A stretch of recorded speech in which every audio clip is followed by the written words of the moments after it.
En la clase de hoy vamos a estudiar al músculo diafragma.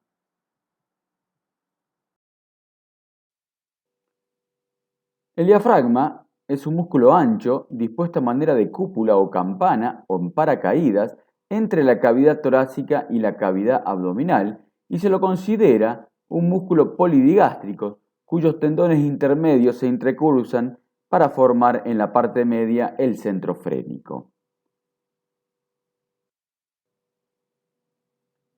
Ese centro frénico es la porción aponeurótica del diafragma, mientras que periféricamente se encuentra la porción carnosa o parte carnosa que forman los vientres de este músculo que se insertan en la abertura inferior del tórax.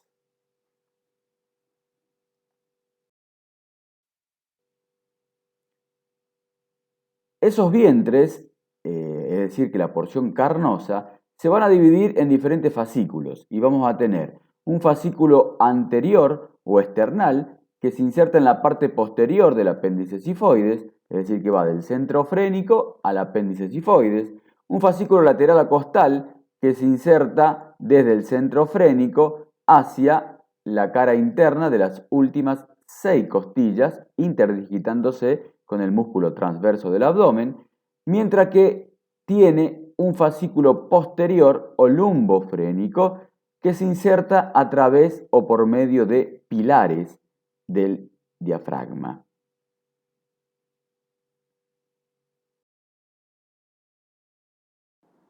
El fascículo posterior o lumbofrénico se inserta por medio de pilares principales o de primer orden y pilares accesorios o de segundo orden o también llamados arco del psoas o arcuato medial y de tercer orden o ligamento arqueado del diafragma o arcuato lateral o arco del cuadrado lumbar o de los lomos. Entonces vamos a tener a los pilares principales o de primer orden que son derecho e izquierdo, los pilares accesorios o arcuato medial o del segundo orden o arco del psoas y el arcuato lateral o pilar accesorio de tercer orden o ligamento arqueado del diafragma o arco del cuadrado lumbar o de los lomos.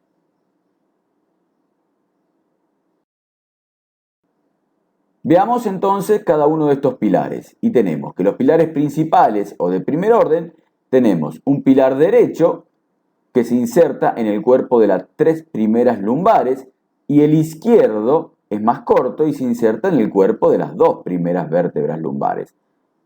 Ambos, en su parte interna, se anastomosan entre sí y en la parte superior, quedando delimitado 2 orificios, uno anterior u orificio esofágico, por donde pasa el esófago y los neumogástricos, el derecho hacia atrás del esófago y el izquierdo por delante del esófago, y otro orificio posterior o también aórtico por donde pasa la arteria aorta y el conducto torácico.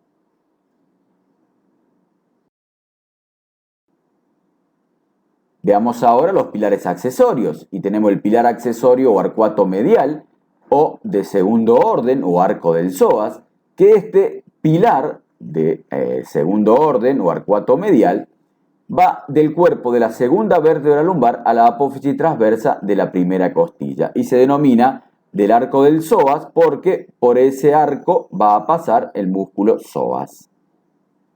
Después tenemos el pilar accesorio o arcuato lateral o de tercer orden o ligamento arqueado del diafragma o arco del cuadrado lumbar que se inserta de la apófisis transversa de la primera vértebra lumbar al vértice de las 12 costillas y se denomina que es del cuadrado lumbar o de los lomos porque por ese arco va a pasar el músculo cuadrado lumbar o también llamado cuadrado de los lomos.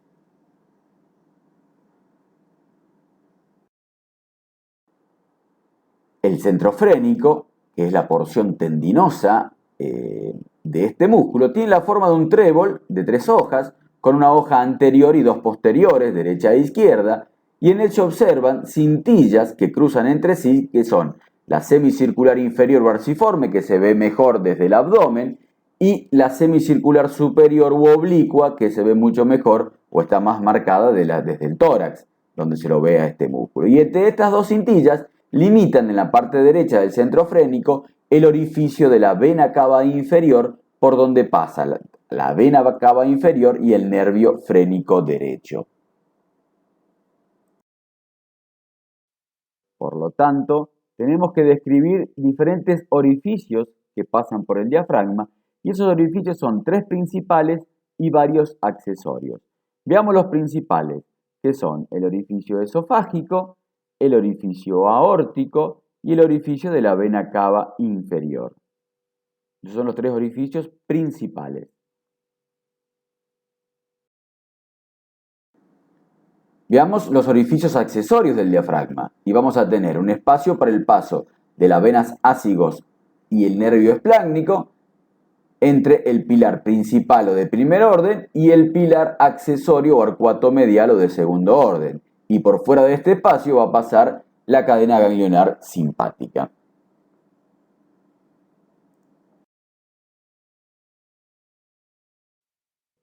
Otro de los orificios accesorios del diafragma es en la parte carnosa, en la parte posterior, donde se observa el hiato costodiafragmático o triángulo lumbocostal o hiato de Morgani.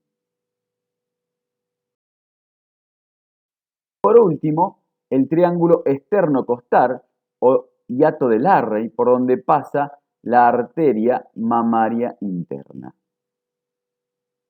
Este es un espacio hacia adelante, a diferencia del hiato de Morgani, que es hacia la parte posterior.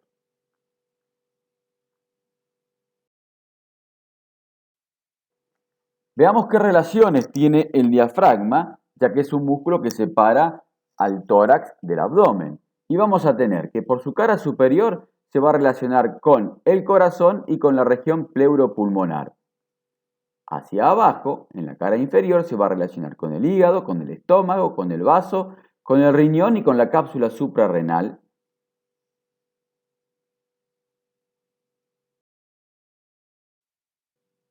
Este músculo está irrigado por la diafragmática superior, rama de la mamaria interna, rama de la subclavia, y por la diafragmática inferior, rama de la aorta abdominal. Además, por las arterias mediastínicas posteriores, ramas de la aorta torácica. Este nervio está inervado por el nervio frénico y los últimos 6 intercostales. El movimiento que produce es de inspiración.